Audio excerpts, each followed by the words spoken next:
Hello, welcome to target HPAS. आज हम अपने पीवाईक्यू एनालिसिस का थर्ड पार्ट करने जा रहे हैं। तो चलिए शुरू करते हैं फर्स्ट क्वेश्चन के साथ।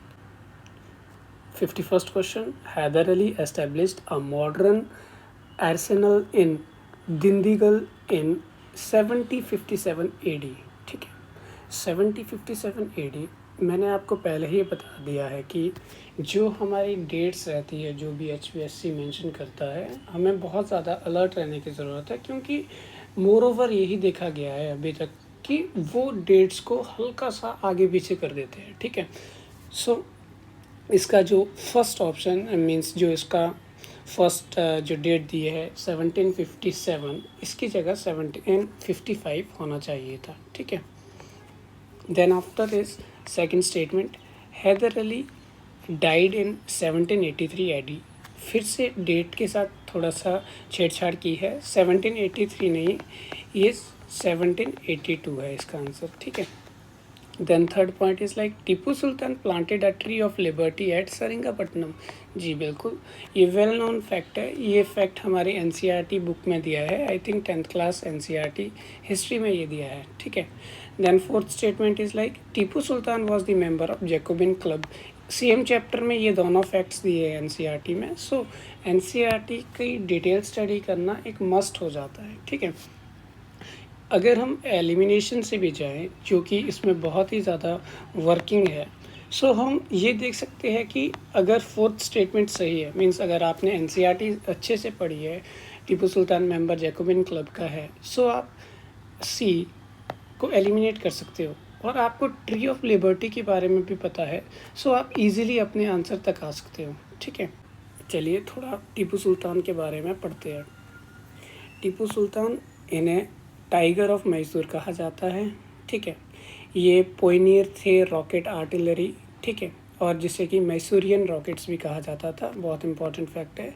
इन्होंने न्यू कॉइनेज सिस्टम और कैलेंडर शुरू किया। न्यू लैंड रेवेन्यू सिस्टम इन्होंने शुरू किया, जिसमें कि काफ़ी ग्रोथ देखने को मिली मैसूर सिल्क की इंडस्ट्री को। ठीक है, इन्होंने फतहुल मुजाहिदीन एक मिलिट्री मैनुअल भी शुरू किया। ठीक है, जो सेकंड एंग्लो मैसूर वॉर होता है, इसमें ये विक्टोरियस थे। ठीक है, लेकिन जो थर्ड एंग्लो मैसूर वॉर था, जिसमें कि ट्रीटी ऑफ सरिंगापट्टनम होती है, ये हार गए थे। ठीक है, ये बहुत इंपॉर्टेंट फैक्ट है कि ट्रीटी ऑफ सरिंगापट्टनम कब हुई। ठीक है, और उसके बाद फोर्थ एंग्लो मैसूर वॉर में ये हार गए, और इसके साथ साथ ये अपनी कैपिटल सरिंगापट्टनम को बचाते बचाते मारे गए। ठीक है, 52nd question, jute is use for making decorative items. बहुत ही कॉमन सी चीज़ है, कोई ऐसा मीन्स ऐसा फैक्ट नहीं पूछा है। ठीक है, सो हमें अपने आप को प्रेजेंट रखना है एग्ज़ाम में। सो ये तो फर्स्ट तो सही है, सो फर्स्ट हमारा सही हो गया। सो इजीली हम ए सी डी एलिमिनेट कर सकते हैं। ठीक है, फर्स्ट हमारा सही होते ही we can eliminate A C and D, we will get our answer B easily. Okay, then second statement बोल रहा है कि sugar cane is a cereal crop.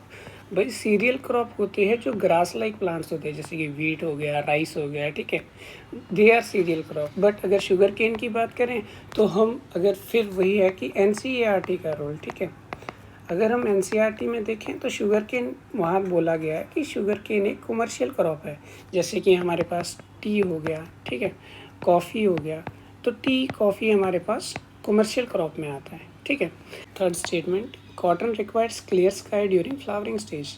यहाँ पे हम कॉमन सेंस का यूज़ कर सकते हैं, जैसे कि हम एप्पल प्लांटेशन करते हैं। ठीक है, एप्पल प्लांटेशन में फ्लावरिंग के टाइम क्या होता है, फ्लावरिंग के टाइम हम यही सोचते हैं कि बारिश ना हो, मीन्स ओला ना बरसे। ठीक है, अदरवाइज़ क्या हो जाएगा, फ्लावर डैमेज हो जाएंगे।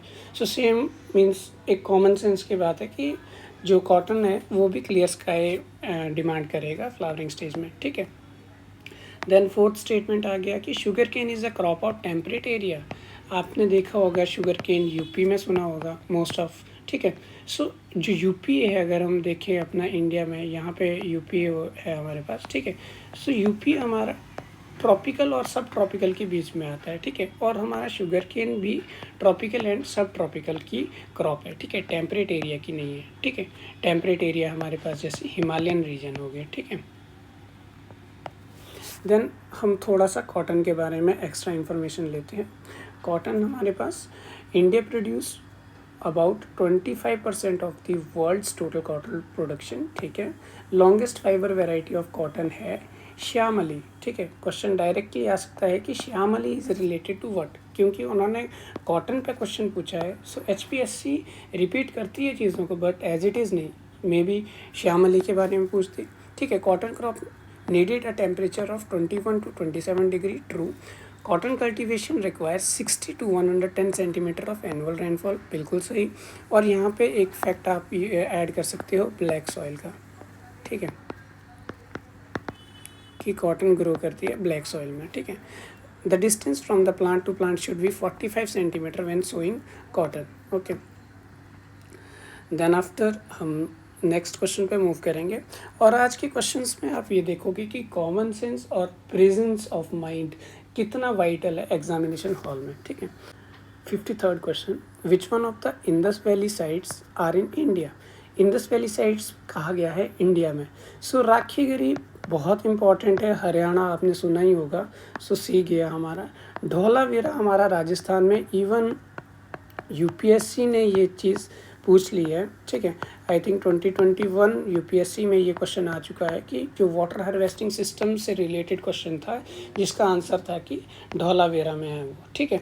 सो धौलावीरा हमारा राजस्थान में है, राखीगढ़ी हमारा हरियाणा में है। और अगर हम खाली ऑप्शन से देखें तो 1 और 2 सिर्फ यही स्टेटमेंट है जो कि जस्टिफाई करती है, ठीक है। अब हम ये देखते हैं कि ये मोहनजोदड़ो, गनवेरी वाला, ये कहाँ है, ठीक है। सो हम देख सकते हैं मैप में हमारा राखीगढ़ी, ठीक है। बनावली बहुत इंपॉर्टेंट है, राखीगढ़ी, बनावली, रोपर, कलीबंगन, ठीक है। उसके साथ आता मैन धौलावीरा, सुरकोदता, लोथल, ठीक है। लोथल बहुत ज़्यादा इंपॉर्टेंट है, ठीक है। लोथल सबसे नीचे रहता है, एक जो इंडस वैली सिविलाइजेशन है सबसे सदर्न में अगर कोई है तो वो लोथल है, ठीक है। लोथल हो गया, सुरकोदता हो गया, धौलावीरा हो गया, ठीक है। उसके बाद अगर हम इंडिया से बाहर की बात करें, ठीक है, तो हमारे पास इम्पोर्टेंट है चुनोदड़ो, कोटडीजी, मोहनजोदारो, ठीक है, हड़प्पा, ये बहुत ही इम्पोर्टेंट है, ठीक है। देन हम मूव करेंगे नेक्स्ट क्वेश्चन की ओर। 54th question. 54th क्वेश्चन में भी वही है कि आपको कॉमन सेंस जो चीज़ है उसे अपने साथ ही ले जाना पड़ेगा। 54th क्वेश्चन, ये क्वेश्चन बता रहा है हमें कि Bedouins are the wandering tribes of Central Asia. Suppose करते हैं कि हमें ये नहीं पता है, ओके। देन नेक्स्ट बोल रहा है कि Croats are the inhabitants of Croatia. So अब क्रोट्स एंड क्रोशिया कुछ लग रहे हैं ना, ठीक है। इंडिया के इंडियंस होंगे, अमेरिका के अमेरिकन्स, सो वैसे लग रहा है कि Croats are the inhabitants of Croatia. So second statement word association से हमें ट्रू लग रहा है, तो जहाँ भी सेकंड है हम उसे सही मान लेंगे। बी गया, डी गया, ठीक है। बी और डी के बाद हमारे पास बचता है A and C. Then third statement बोल रहा है एस्किमोस लिव्स इन फिलीपींस। अब अगर आप फिलीपींस को देखेंगे, ठीक है, फिलीपींस तो हमारा पैसिफिक ओशन में आता है, ठीक है। पैसिफिक ओशन में अगर हम देखें तो एस्किमोस हमने बचपन से यही पढ़ा है कि ये तो बर्फ़ वाला इलाका है, ऐसे लोग रहते हैं वहाँ, ठीक है। इतना बर्फ़ रहता है कि इन्हें इतने सारे कपड़े पहनने पड़ते हैं, तो डेफिनेटली फिलीपींस में तो नहीं होगा, ठीक है। सो थर्ड स्टेटमेंट हमारा रॉन्ग हो गया और ऑटोमेटिकली हमारा राइट आंसर आ गया ए। सो हमें वर्ड्स को एलिमिनेट करना आना चाहिए, अच्छे से हमें हर ऑप्शन को पढ़ना है और उसके बाद मार्क करना है। देन फोर्थ स्टेटमेंट बोल रहा है people of New Zealand are known as kiwis. ये रिपीटेड क्वेश्चन है, आई थिंक HPSC में ही ये पूछा जा चुका है, ठीक है, कीवीज़ के बारे में। और बहुत इंपॉर्टेंट है कि HPSC पूछता है कि यहाँ के लोग को क्या बोलते हैं, वहाँ के ट्राइब को क्या बोलते हैं, ठीक है। इवन आप जब हम 2022 का एनालिसिस करेंगे then you will see that कि वहाँ पे भी सेम टाइप ऑफ क्वेश्चंस पूछे गए हैं, ठीक है। तो PYQ का एनालिसिस बहुत इंपॉर्टेंट हो जाता है। अगर हम फर्स्ट ऑप्शन पे आएँ, बिडाइंस, ये वेंडरिंग ट्राइब्स है मिडल ईस्ट डेजर्ट की, जो मेनली अरेबिक लैंग्वेज बोलती है, ठीक है। देन उसके बाद 55th question, Miami beach is centre for many world beauty contest. देखिए मियामी बीच कहाँ है। फर्स्ट ऑफ ऑल मियामी बीच हमारा USA में है, ठीक है। यहाँ पे ब्यूटी कॉन्टेस्ट होते हैं, ठीक है। सो ये एक बोले तो हम गेस कर सकते हैं कि मियामी बीच की बात कर रहा है, यूएसए में है, ठीक है। वहाँ पे इस तरह के कॉन्टेस्ट चलते रहते हैं, ठीक है। सो फर्स्ट हमारा लाइकली टू बी ट्रू हो सकता है। Then Glasgow is known for diamond mining, नहीं। किम्बरले फेमस है, ठीक है, डायमंड माइनिंग के लिए। देन 1 और 2 के बेसिस पे 1 सही है, दूसरा गलत है, तो हम मार्क कर सकते हैं कि ये बी गया, ए गया। उसके बाद Honolulu is famous for textile industry, suppose आपको ये नहीं पता है। Then 4th is Istanbul is formerly known as Constantinople, ठीक है। तो अगर आपको ये पता होगा कि इस्तांबुल को पहले कॉन्स्टेंटिनोपल बोलते हैं, ठीक है, सो आपका क्या रहेगा कि ये करंट अफेयर में था उस टाइम, ठीक है। सो आप इजीली मार्क कर पाओगे कि रियल आंसर इज़ 1 और 4, ठीक है। देखिए थोड़े जो ये होनालुलु इज़ फेमस और टेक्सटाइल इंडस्ट्री, इन फैक्ट्स को पढ़ने के लिए आपको लूसेंट को ब्रीफली पढ़ना होगा, ठीक है। अब होनालुलु की बात करें, ये एकमात्र रॉयल प्लेस है यूएसए में, ठीक है। और यहाँ पे बहुत सारी इंडस्ट्रीज़ भी है, बट टेक्सटाइल इंडस्ट्रीज़ नहीं है, ठीक है, prominent. 56th question, part 9 has been created after passing of 73rd constitutional amendment.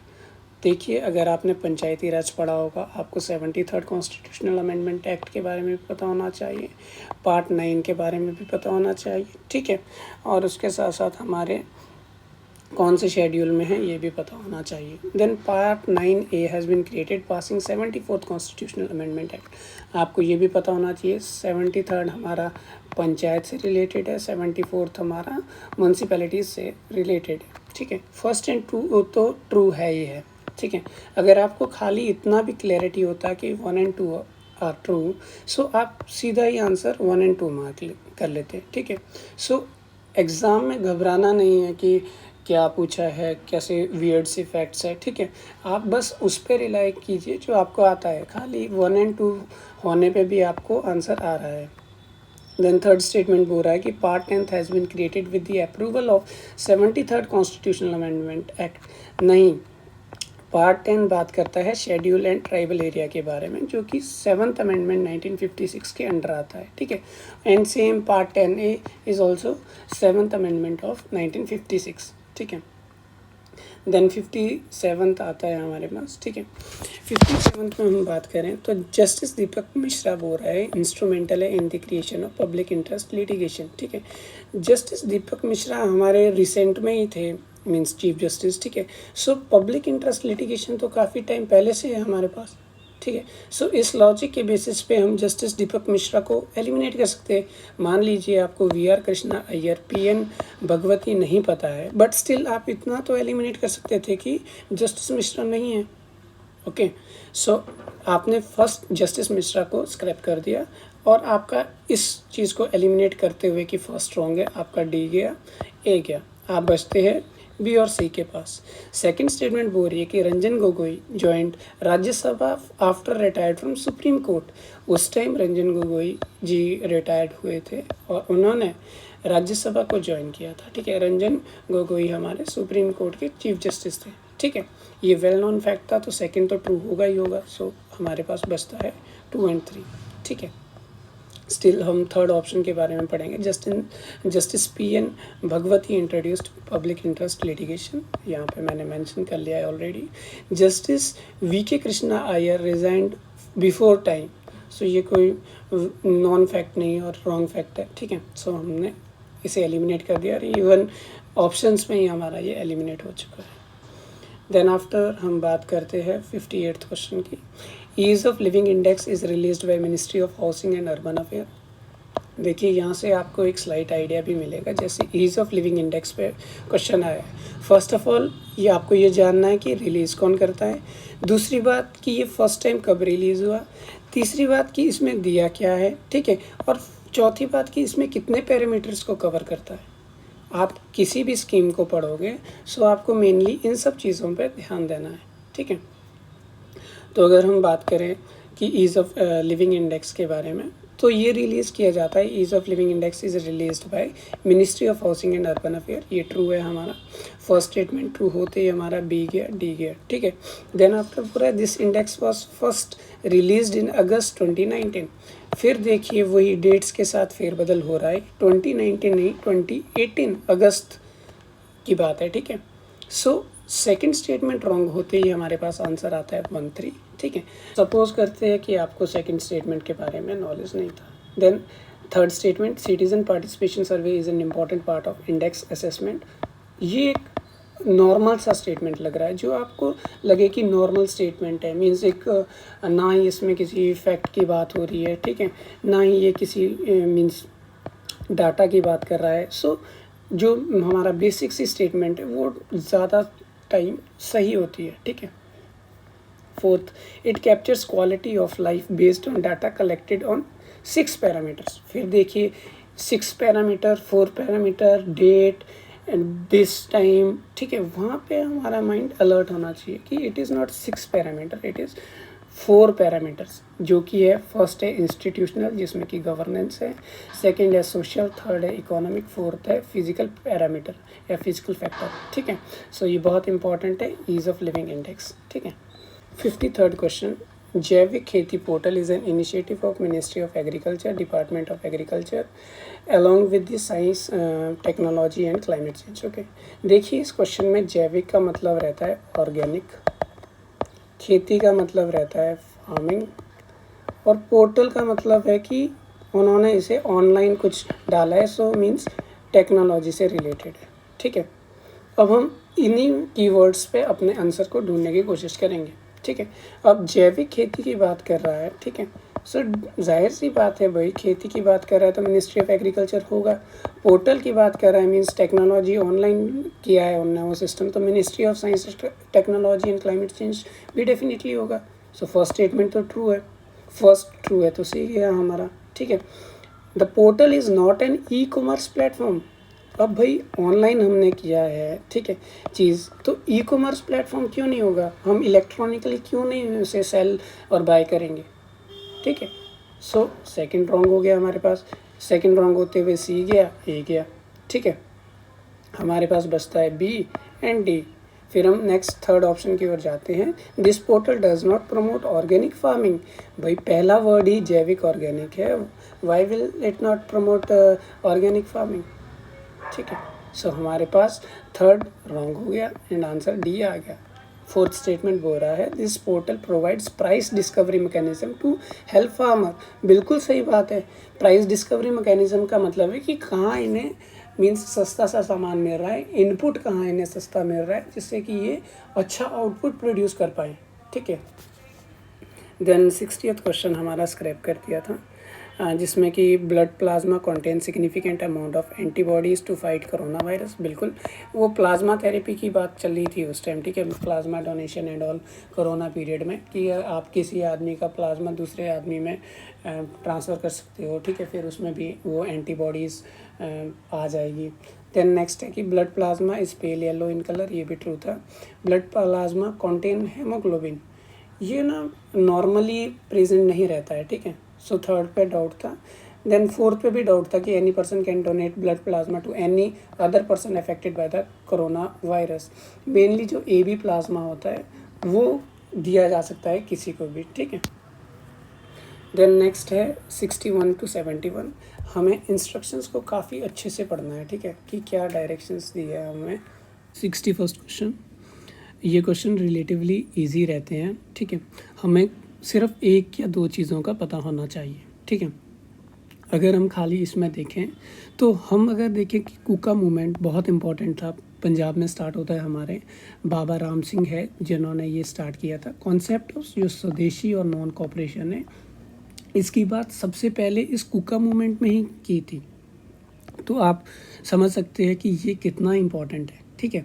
अगर आपको ये नहीं पता है कुका मूवमेंट तो आप ज़रूर से इसे पढ़िए, क्योंकि ये बहुत ज़्यादा इम्पोर्टेंट है। गांधी जी ने यहाँ से बहुत कुछ सीखा, जो नॉन कॉपरेशन का कॉन्सेप्ट है, स्वदेशी का कॉन्सेप्ट है, ठीक है, और बहुत मीन्स जो पीसफुल एगिटेशन होता है, ये सब गांधी जी ने कुका मूवमेंट से ही सीखा है। तो कुका मूवमेंट बहुत इंपॉर्टेंट होता है, तो खाली आपको कुका मूवमेंट का पता होना चाहिए था, जो कि 1872 में हुआ, ठीक है। 1872 अगर आपका रहता है तो सी का वन ऑलमोस्ट तीनों में दिया गया है, ठीक। ठीक है। दिल्ली दरबार का आपको इतना नॉलेज होना चाहिए कि दिल्ली दरबार उस टाइम हुआ जिस टाइम पूरे देश में फेमाइन का माहौल था, ठीक है। और दिल्ली दरबार एक बहुत ही इम्पॉर्टेंट इंसिडेंट है हिस्ट्री का, जो कि 1877 में हुआ। और यहाँ पे एक और लॉजिक आप यूज़ कर सकते थे कि जो क्वीन विक्टोरिया ने केसर-ए हिंद डिक्लेयर किया, वो दिल्ली दरबार से पहले डिक्लेयर कर दिया गया था, ठीक है। तो अगर दिल्ली दरबार आपका 1877 में हुआ, सो जाहिर सी बात है जो डी है हमारे पास केसर-ए-हिंद, वो थर्ड ऑप्शन नहीं हो सकता है। तो केसर-ए-हिंद हमारे पास बचता है 1876, ठीक है। और जो दिल्ली दरबार है वो तो 1877 का है ही, ठीक है। तो इसके साथ हमारा आंसर आ जाता है बी, ठीक है। हमें ये पता होना चाहिए कि सेकेंड एंग्लो अफ़गान वॉर के बीच हमारा गवर्नर जनरल कौन थे, लॉर्ड लिटन, ठीक है। इंपॉर्टेंट फैक्ट्स है, हमें याद रखने पड़ेंगे और रिलेटिवली इजी है ये क्वेश्चंस को सॉल्व करना, आपको बस पेशेंस मेंटेन करना है। जैसे देखिए आप 62nd क्वेश्चन, ठीक है। 62nd क्वेश्चन में आपने कुछ भी नहीं करना है, ठीक है। आप खाली इंडिया का मैप ड्रॉ कर सकते थे, ठीक है। इंडिया का मैप ड्रॉ करने पे आपने ये देखना है कि ट्रॉपिकल सवाना, ठीक है, ट्रॉपिकल सवाना की बात कर रहा है, मान लीजिए आपको नहीं पता है, ठीक है। देन नेक्स्ट आता है हमारे पास ट्रॉपिकल हॉट डेजर्ट। अब हॉट डेजर्ट तो यार किसी को भी पता होगा कि इधर राजस्थान है हमारा, इधर थार डेजर्ट है, तो बी का 3 होना चाहिए था, ठीक है। बी का 3 होते ही हम ऑप्शंस में चेक करेंगे, ठीक है। बी का 3 यहाँ नहीं है, सिर्फ बाकी सब में। फिर पोलर टाइप, भाई पोलर से हमारे पोलर बियर दिमाग में आना चाहिए कि ठंडा इलाका हो गया, ठीक है। अब इन चारों ऑप्शन में से ठंडा इलाका कौन सा लग रहा है आपको? जम्मू कश्मीर ही है, ठीक है। तो पोलर टाइप वो आ गया हमारा जम्मू एंड कश्मीर, ठीक है। सी का 4 आ गया, सी का 4 यहाँ है, सी का 1 यहाँ है, सी का 4 यहाँ है, तो सी भी गया। Then after is monsoon with dry summer. अब ये कमाल की चीज़ है, यहाँ पे फिर आपका एनसीईआरटी जिंदाबाद आ गया, ठीक है। एनसीईआरटी जिंदाबाद इसलिए आपने पढ़ा होगा कि जो ये कोस्ट रहती है तमिलनाडु की, जो मॉनसून के टाइम में विंड्स आती हैं, तो हमारा तमिलनाडु का कोस्ट रहता है, ठीक है। तमिलनाडु के कोस्ट होके ये पैरेलल जाती है, ठीक है, ये हिट नहीं करती है यहाँ पे, जिस वजह से क्या रहता है कि तमिलनाडु का कोस्ट हमारे मॉनसून के टाइम में रेनफॉल नहीं होता है वहाँ पे, ठीक है। जबकि वहाँ पे रेनफॉल होती है रिट्रीट मॉनसून से, जब मॉनसून वापस आता है, ठीक है। सो मॉनसून विद ड्राई समर हमारा कौन सा आ गया फिर? मॉनसून विद ड्राई समर आ गया हमारा कोरोमंडल कोस्ट ऑफ तमिलनाडु, ठीक है। सो हमारा डी का 1 रहता है, तो डी का 1 किस में है? डी का 1 हमारा केवल इसमें ही है, तो बी हमारा आंसर आ गया। अपनी आँखों को इस तरह से खुली रखिएगा एग्ज़ाम में क्वेश्चंस को अटेम्प्ट करते हुए, क्योंकि रिलेटिवली इजी क्वेश्चन है। अगर आप इजी क्वेश्चंस को रॉन्ग करते हैं तो जो आपके कॉम्पिटिटर्स है आप उनसे बहुत पीछे चले जाओगे, क्योंकि इजी क्वेश्चंस को कोई भी रॉन्ग नहीं करता है जिनका एग्ज़ाम क्वालिफाई होता है, ठीक है। सो फोकस अपना टफ क्वेश्चन पे नहीं, इजी क्वेश्चन पे ज़्यादा होना चाहिए कि वो गलत ना हो। देन आफ्टर हम 63rd क्वेश्चन की बात करते हैं। हम 63rd क्वेश्चन में हमारे पास रहता है कि अमेंडमेंट्स दिए और इश्यूज़ क्या थे, ठीक है। अब इसमें भी वही कॉमन सेंस वाली बात है कि अगर आपको खाली डी स्टेटमेंट 103rd अमेंडमेंट के बारे में पता होगा, जो कि सबसे लेटेस्ट चली थी, ठीक है, वो थी रिजर्वेशन ऑफ EWS के साथ, ठीक है। डी का क्या आना चाहिए आपके पास? डी का 2 आना चाहिए। डी का 2 है यहाँ पे? नहीं, डी का 2 कहाँ है? केवल यहाँ पे। सो आपका आंसर तो इजीली आ गया, ठीक है। आपको कुछ बाकी पता हो ना हो, फर्स्ट अमेंडमेंट ना पता हो, सो इजीली आपका आंसर आ गया। सो इससे इजी मुझे लगता है कि क्वेश्चन नहीं हो सकते हैं, बट आपको अलर्ट रहने की ज़रूरत है कि ट्रेंड चेंज हो रहा है, ठीक है। आप देखेंगे विद इन 2-3 ईयर्स में काफ़ी ज़्यादा चेंजेस दिखेंगे हमें ऑप्शंस में, the way they set options, ठीक है। जैसे कि यूपीएससी ने अभी इस साल अपना जो है पैटर्न है शिफ्ट कर दिया है ऑप्शन सेट करने का, सो हमें HPSC में भी देखने को मिलेगा। सो ये हमारे लिए 1 और 2 ईयर्स में काफ़ी अच्छी अपॉर्चुनिटी है कि हम अच्छे से पढ़ाई करें और एलिमिनेशन बेसिस पे थोड़ा सा अपनी ईज़ हो जाएगी, तो हम इजीली क्रैक कर पाएंगे, ठीक है। देन हमारे पास फर्स्ट अमेंडमेंट आता है 9th शेड्यूल में, ठीक है। 9th शेड्यूल में मीन्स मेनली वो सब चीज़ें रखी जाती थी कि जो कि लैंड से रिलेटेड है, ठीक है, क्योंकि लैंड एक्विजिशन उस टाइम मस्ट हो गया था गवर्नमेंट के लिए, ठीक है। और 9th शेड्यूल में उस टाइम के कॉन्सेप्ट के हिसाब से ये था कि जो भी लॉज 9th शेड्यूल में है उन्हें मीन्स उन पर रिव्यू नहीं लिया जा सकता है सुप्रीम कोर्ट में जाके, ठीक है। देन आफ्टर आता है 44th अमेंडमेंट, ठीक है। 44th अमेंडमेंट जो है हमारा, 44th अमेंडमेंट हमारा राइट टू प्रॉपर्टी से रिलेटेड है, ठीक है। And then there is like 86th amendment, ये तो सबको ही पता होगा, 86th amendment 2002 right to education, ठीक है। देन आफ्टर हम मूव करते हैं 64th क्वेश्चन में, ठीक है। 64th क्वेश्चन में हम देखते हैं कि आर्टिकल 15(6), 16(6) ये हमारा सेम एज इट इज़ पूछा गया था 2022 में, ठीक है। 2022 के HPAS में ये पूछा गया था, ठीक है। तो उसके बाद इसमें अगर हम देखें कि सबसे कॉमन क्या लगता है आपको, आर्टिकल 15(4), 15(6) कुछ ना कुछ मीन्स रिजर्वेशन से रिलेटेड है, क्योंकि अगर हम आर्टिकल 15 देखें, 16 देखें, आपको पता होगा 16 क्या बोलता है, आपको पता होगा, आप कमेंट सेक्शन में बता सकते हो what is article 16 and what is article 15, okay. So article 15 और 16 कहीं ना कहीं एम्प्लॉयमेंट से रिलेटेड, रिजर्वेशन से रिलेटेड है, ठीक है। सो आपको ये दिमाग लगाना था कि 15(4) है कोई चीज़ और 15(6) है कोई चीज़, तो पहले कौन हुई होगी, 15(4) हुई होगी, बाद में कौन हुई होगी, 15(6) हुई होगी, ठीक है। अब यहाँ पे रिजर्वेशन के लिए कौन कौन से हमारे पास लिस्ट है, एक तो हमारे पास EWS है, दूसरा हमारे पास OBC है। अब आपको ये पता होना चाहिए कि EWS वाला तो लेटेस्ट है, ठीक है, लेटेस्ट है, और OBC वाला पुराना है, तो OBC 15(4) से रिलेटेड होना चाहिए था एंड EWS हमारा 15(6) से रिलेटेड होना चाहिए था। सो इसको मैच करने पे मीन्स 15(4) हमारा थर्ड, A3 हमारा किसी में भी नहीं है, A3 हमारा केवल इसमें था, ठीक है। A3 करते ही हमारा B4 हो जाएगा, C हमारा 2 हो जाएगा, ठीक है, और हमारा D क्या हो जाएगा, 1। So article 330 is about Lok Sabha seats. इस साथ साथ आपको ये भी पता होना चाहिए कि आर्टिकल 243 पंचायती राज इंस्टीट्यूशन से रिलेटेड तो है, परंतु इस पर भी एक क्वेश्चन आ चुका है, ठीक है। इस पर भी क्वेश्चन इवन CDS पे पूछा जा चुका है, UPSC ने पूछ लिया है, ठीक है। आर्टिकल 243 रिजर्वेशन ऑफ वुमेन से रिलेटेड है, ठीक है। इसी आर्टिकल 243 में बात की है कि रिजर्वेशन होने चाहिए वुमेन के लिए 1/3, ठीक है।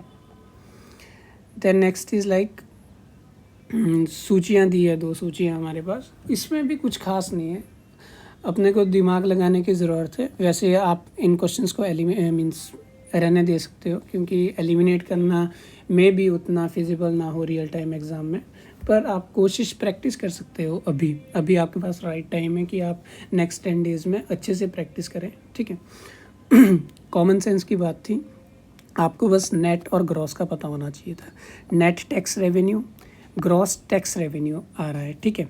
अब टैक्स रेवेन्यू आ रहा है, सो उसकी परसेंटेज 22% तो बिल्कुल नहीं हो सकती, ठीक है। अब ग्रॉस जो होता है, ग्रॉस वर्ड होता है हमारा मोटा मोटा, ठीक है। ग्रॉस हम लेते हैं कि मोटा मोटी चीज़ ऐसी होनी चाहिए, ठीक है।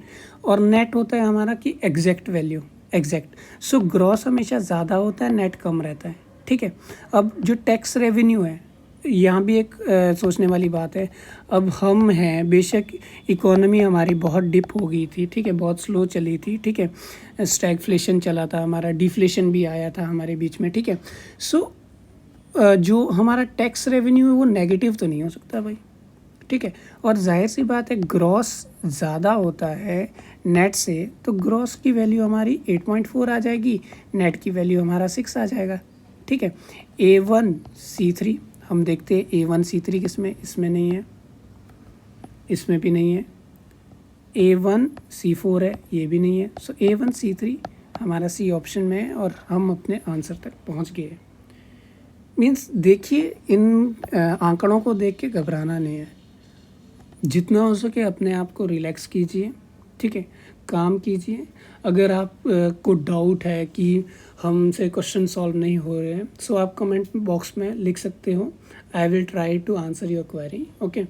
But the main thing and the most important thing is like you have to calm down yourself. आपको अपने आप को शांत रखना सीखना पड़ेगा, इससे बढ़ के कोई बात ही नहीं है, ठीक है। Next is 66 question. 66 क्वेश्चन में भी हम देखें तो सेम, ये जो लिटमस वाला है ये हमारे आई थिंक 8th की 9th क्लास की NCERT में जो हमारा 8th 9th चैप्टर है शायद उसमें फर्स्ट पेज पे ही दिया है, ठीक है, कि जो लिटमस है वो लाइकन को मीन्स बनाता है, ठीक है। जो लिटमस टेस्ट होता है हमारा लाइकन से बनता है, ठीक है। और अगर आपको ये नहीं पता होगा, ये नाइट्रोजन तो भाई सबको पता ही होगा, जहाँ देखो वहाँ ये क्वेश्चन आ जाता है। आप HPSC की बात करो, आप कोई भी मीन्स MTS के एग्ज़ाम ले लो, नाइट्रोजन चिप्स में होता है हमारे, ठीक है। सो B3 हमारा सी गया, ठीक। कैल्शियम हाइड्रोक्सी एपेटाइट, अब देखिए हाइड्रोक्सी एपेटाइट को छोड़ दीजिए, ठीक है, कैल्शियम पे फोकस कीजिए। अब कैल्शियम आपको क्या लगता है इनमें से किस में होगा? चिप्स तो गया हमारा, लाइकन्स भी ऑलमोस्ट गया, ठीक है। एंटी माइक्रोबियल एजेंट तो भाई कैल्शियम का कुछ लग नहीं रहा है। टूथ एनिमल, टूथ में देखिए दांतों में, दांत तो हमारे कैल्शियम से ही बने, ठीक है। कैल्शियम की कमी होती है तो दांत हमारे डेटोरिएट होने लग जाते हैं, नाखून हमारे हल्के से उनमें वाइटिश सा होने लग जाता है, ठीक है।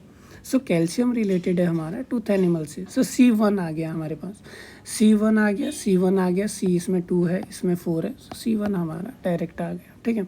फिर आता है हमारे पास हाइड्रोजन पेरोक्साइड जो कि एंटी माइक्रोबियल एजेंट है, ठीक है। इन सब के बारे में हमें अच्छे से नॉलेज होना चाहिए। इसके साथ जैसे कि कॉमन चीज़ें होगी, वो टार्टरिक एसिड वाला हो गया, विटामिन्स वाला हो गया, ठीक है, वॉशिंग सोडा वाला हो गया, प्लास्टर ऑफ पेरिस हो गया, ये सब चीज़ों के बारे में हमें नॉलेज होना चाहिए, ठीक है। अब यूनिट्स पे भी बहुत इजी सा एक क्वेश्चन पूछा है, ठीक है। देखिए ऐसा unit of power of lens, अगर आप फिर वही है, इसमें लूसेंट को मैं प्रेफरेंस देना चाहूँगा। लूसेंट में अगर आप फर्स्ट पेज में ही देखें तो वहीं पे ही दिया गया है कि भाई कौन कौन सी यूनिट्स होती है किसकी, ठीक है। देखिए आपको यूनिट ऑफ पावर पता होना चाहिए जो कि डायोप्टर है। सो A3 हो गया आपका, तो C गया, A गया, ठीक है। A3 है आपके पास। उसके बाद कॉमन देखना है कि कॉमन तो नहीं है इन दोनों में कुछ, ठीक है, तो कॉमन D2 है, सो D है आपके पास, 2 हो गया, ठीक है। इतना हेल्प होगी। उसके बाद हम आगे देखेंगे पोटेंशियल डिफरेंस आप हमेशा देखना उसको V से मेज़र करते हैं, वोल्टेज से, ठीक है। सो C का आ गया 1, C का 1 आते ही हमारा आंसर हो गया B, ठीक है। सो हमें कुछ चीज़ें याद भी करनी है। कई बार हमें चीज़ें याद ना हो तो हमें एग्ज़ाम में जाके अपना इतना प्रैक्टिस करना है कि आप एक्टिवली एग्ज़ाम को दे पाएँ, ठीक है। जो प्रैक्टिस है वही मस्ट है, ठीक है। देन नेक्स्ट हमारा 68 क्वेश्चन बात करता है हमारा कि प्रिस्टेलिक मूवमेंट जो रहता है वो किससे रिलेटेड है। सपोज कीजिए आपको पता ही नहीं है भाई ये प्रिस्टेलिक क्या चीज़ है, ठीक है। देन नेक्स्ट आता है गैस्ट्रिक ग्लैंड। अब गैस्ट्रिक आप लोगों को खाली इतना तो पता होगा कि भाई गैस्ट्रिक इशू है किसी को, ठीक है, मतलब कि पेट में गैस सी बन जाती है, सपोज लाइक दैट, ठीक है। सो खाली हम इस बेसिस पे, इस वर्ड एसोसिएशन पे हम ये देख सकते हैं कि इनमें कहाँ स्टमक की बात की है, तो स्टमक हमारे पास यहाँ है, तो गैस्ट्रिक ग्लैंड हमारा B3 हो गया, ठीक है। B3 हो गया, सो मीन्स C गया, B गया, ठीक है। उसके बाद बाइल जूस, ठीक है। बाइल जूस आपको बिल्कुल एकदम पता होना चाहिए कि भाई बाइल जूस तो लीवर प्रोड्यूस करता है, ठीक है। बाइल जूस लीवर प्रोड्यूस करेगा तो सीधा D4 आ गया, ठीक है। D4 आ गया तो हमारे पास केवल एक ही ऑप्शन है जिसमें D4 है। और अमाइलेज हमारा सलाइवा में होता है, ठीक है। अमाइलेज कहाँ होता है हमारा? सलाइवा में। सो आंसर आ गया हमारा D। 69 क्वेश्चन, ठीक है। इसमें भी अगर आपने NCERT पढ़ी होगी, ठीक है, तो आप अच्छे से एलिमिनेट कर पाओगे चीज़ों को। आपको मेंडलीव्स पता होगा, ठीक है। पीरियोडिक टेबल वाला चैप्टर है, पीरियोडिक टेबल में बात की है कि मेंडलीव ने पीरियोडिक टेबल दिया। ये तो आपको कुछ बेसिक, बहुत ज़्यादा बेसिक चीज़ें ये तो आपको पता होनी ही चाहिए, ठीक है। सो D का 4, ठीक है, D का 4 A गया, D गया। उसके बाद डार्विन्स ने बोला है कि कैसे इवॉल्व होती है चीज़ें, ठीक है। एवोल्यूशन पे बात की है, एवोल्यूशन पे बात की है तो origin of organic molecules on earth, ये नहीं। Role of earthworm in soil fertility means कैसे अर्थवॉर्म फर्टिलिटी को मीन्स मेंटेन रखता है एंड कैसे फिर उस फर्टिलिटी पे फर्दर स्पीशीज ग्रो करती है। ठीक है, सो चार्ल्स डार्विन का सी का 1 हो जाएगा। अब हम चेक करेंगे C1 किस में है, यहाँ पे C3 है, C1, सो हमारा B ऑटोमेटिकली आंसर आ जाता है। ठीक है, और इस बेसिस पे हम देखें तो जो ग्रेगर मेंडल है वो यूनिवर्सिटी ऑफ वेना से पढ़े थे। ठीक है, फिर आता है हैरोल्ड सी उरे। हैरोल्ड सी उरे इन्होंने कॉन्सेप्ट दिया था origin of organic molecules on अर्थ। देखिए, अगर दो ऑप्शंस टफ भी सेट किए हैं थोड़े से, आप बोल सकते हो कि आप ये हैरोल्ड सी उरे के बारे में या फिर ग्रेगर मेंडल के बारे में उतना नहीं सुना होगा, परंतु जो नेक्स्ट 2 ऑप्शंस है उससे आप इजीली आंसर तक आ सकते हैं। ये क्या इंडिकेट कर रहा है? ये यही इंडिकेट कर रहा है कि आपको काम रहने की ज़रूरत है। 70th क्वेश्चन, 70th क्वेश्चन में भी हम ये देख सकते हैं कि NCERT का रोल कितना प्रोमिनेंट है। ठीक है, सो आपको NCERT करना मस्ट है। ठीक है, NCERT आपकी बहुत ज़्यादा हेल्प करने वाली है। देन अगर हम इन चारों ऑप्शन में देखें तो most common well known fact था कि नेहरू ट्रॉफी, क्योंकि ये NCERT में काफ़ी अच्छे से मेंशन्ड है। सो नेहरू ट्रॉफी रिलेटेड है बोट रेस से। सो डी का क्या आंसर आ गया? डी का 2 आना चाहिए था। ठीक है, तो डी का 2 हमारा केवल ए ऑप्शन में है। सो BC रॉय ट्रॉफी हमारा फुटबॉल से एसोसिएटेड है। इजारा कप हमारा पोलो से एसोसिएटेड है। मुर्गप्पा गोल्डन कप हमारा रिलेटेड है हॉकी से। ठीक है, then next question is 71st, persons and area. ठीक है, ये हमारा नोबेल प्राइज़ के बारे में था, नोबेल प्राइज़। सो मेरा आपसे ये रिक्वेस्ट रहेगा कि आप लोग नोबेल प्राइज़ अच्छे से पढ़ लें। ठीक है, जो हमारे इंडियन गवर्नमेंट्स अवार्ड देती है, खेल रत्न पुरस्कार हो गया या खाली पद्म विभूषण हो गए, उनके बारे में अच्छे से पढ़िए। ठीक है, इस पे हम डिस्कस नहीं करेंगे क्योंकि ये ईयर टू ईयर चेंज होता रहता है। ठीक है, देन नेक्स्ट इज 72nd हमारा 2019-20 बजट एस्टीमेट से क्वेश्चन आया था। ठीक है, हमें बस ये दिमाग में रखना है कि पूछा क्या था। What percentages of total expenditure is to be spent on salary, means total expenditure का कितना % सैलरी पे स्पेंड होता है, पेंशन पे होता है, इंटरेस्ट पेमेंट पे होता है या सब्सिडीज़ में होता है। ठीक है, मींस टोटल करके कितना होता है। सो ये आप आने वाले एग्ज़ाम जो अभी आपका आने वाला है उसमें आप नोट डाउन कर सकते हैं कि भाई कितना % है। ठीक है, आपको बजट एंड इकोनॉमिक सर्वे अच्छे से पढ़ना है। ठीक है, बजट एंड इकोनॉमिक सर्वे पे भी मैं विद इन 5-6 डेज़ एक शॉर्ट वीडियो लेके आऊँगा।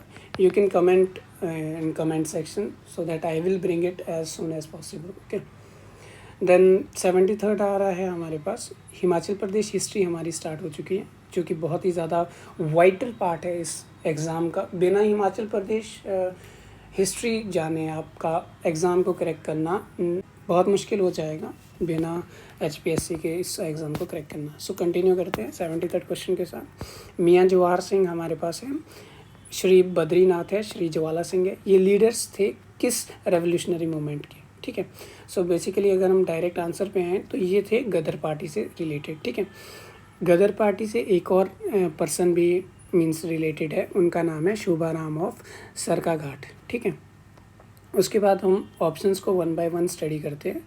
फिर आता है हमारे पास प्रजामंडल। आइडिया ऑफ प्रजामंडल आता है हमारे पास 1939 में all India state people conference जो होती है लुधियाना में। ठीक है, वहाँ पे प्रजामंडल की बात आती है। जो इंस्ट्रूमेंटल थे, जो कि वाइटल थे इसको ऑर्गेनाइज करने में, वो थे भागमिल सोठा। तो अगली बार क्वेश्चन ये भी आ सकता है कि भागमिल सोठा किससे रिलेटेड है? प्रजामंडल से रिलेटेड। ठीक है, कमाल की बात ये भी है कि 2021 में HPSC पूछता है रेवोल्यूशनरी मूवमेंट के बारे में, लेकिन 2022 में ये मिस दिखता है। ठीक है, ये नहीं था वहाँ पे। ठीक है, सो आपको अपनी प्रेपरेशन उस तरह से रखनी है कि ठीक है, आप HPSC को तो आप मीन्स गैस नहीं कर सकते हो, प्रेडिक्ट नहीं कर सकते हो कि क्या पूछेंगे क्या नहीं। सो आपको जो भी पूछा गया है अभी तक एटलीस्ट वो सब कुछ आपके टिप्स में होना चाहिए। ठीक है, फिर प्रजामंडल हमारा सिरमौर में भी होता है, प्रजामंडल ऑफ सिरमौर। ठीक है, ये चौधरी शेरजंग इससे एसोसिएटेड है। देन आफ्टर आता है पजौता मूवमेंट। पजौता मूवमेंट सिरमौर में शुरू होता है, ठीक है। सूरत सिंह वैद और उनकी पत्नी सुनहरी देवी, ये दो रिलेटेड है पजौता मूवमेंट से, ठीक है। देन आफ्टर धूम मूवमेंट जो आता है, धूम जो वर्ड है, इस धूम वर्ड का मतलब होता है नॉन कॉपरेशन, ठीक है। ये हुआ था remove forced labour and corruption, ठीक है। मेनली ये जो बुशहर रियासत थी वहाँ पे देखने को मिला, इसका सेंटर था रोहड़ू, ठीक है। और उस टाइम धूम मूवमेंट के टाइम जो राजा थे वो थे राजा शमशेर सिंह। शमशेर सिंह को हम इस तरह से भी रिमेंबर कर सकते हैं कि उन्होंने काफ़ी हद तक ब्रिटिशर्स को अपोज किया, ठीक है, एक तरह से अपनी मनमानी की। देन आफ्टर नेक्स्ट क्वेश्चन हमारे पास रहता है करंट अफेयर का question. First one day international cricket match खेला गया था, ठीक है, HPCA स्टेडियम धर्मशाला में। वो किस किस के बीच था? इंडिया और इंग्लैंड के बीच में, ठीक है। देखिए इस तरह के क्वेश्चंस आएंगे, अगर आपको पता है तो आप मार्क कीजिए, अगर आपको नहीं पता है तो अपने नेगेटिव को इंक्रीज मत कीजिए, ठीक है। इस एग्ज़ाम में जहाँ तक मेरा अपना एक्सपीरियंस रहा है, नेगेटिव को कम करना एक आर्ट है और आपको आर्टिस्ट बनना है, ठीक है। Next is 75th. No scenery, in my opinion, presents such sublime and delightful contrast. This quote by G.C. Bernays is for which one of the following district? ठीक है, देखिए बुक्स एंड ऑथर्स इम्पॉर्टेंट रहते ही रहते हैं, ठीक है। आपको अच्छे से पढ़ना है कि कौन कौन से ऑथर है, कौन कौन सी बुक्स उन्होंने लिखी है। सो ये जो बात कही थी G.C. बर्नेज़ ने, ये कही थी कांगड़ा के बारे में। और G.C. बर्नेज़ के बारे में आपको ये पता होना चाहिए कि इनका रोल था दुम मूवमेंट में, जो कि हमने अभी पढ़ा कि बुशहर रियासत से एसोसिएटेड है, ठीक है। इन्होंने मीन्स G.C. बर्नेज़ ने वहाँ पे जाके रोहड़ू में जाके ये बात कही कि आप इस मूवमेंट को ख़त्म कर दीजिए, ठीक है। और ये G.C. बर्नेज़ हमारे सुपरिटेंडेंट थे शिमला हिल स्टेट्स के, ठीक है। सो आज के लिए इतना ही, मिलते हैं नेक्स्ट वीडियो में नेक्स्ट 25 क्वेश्चंस के साथ। आपको वीडियो पसंद आता है तो प्लीज़ सब्सक्राइब करें, because it will act like a motivation.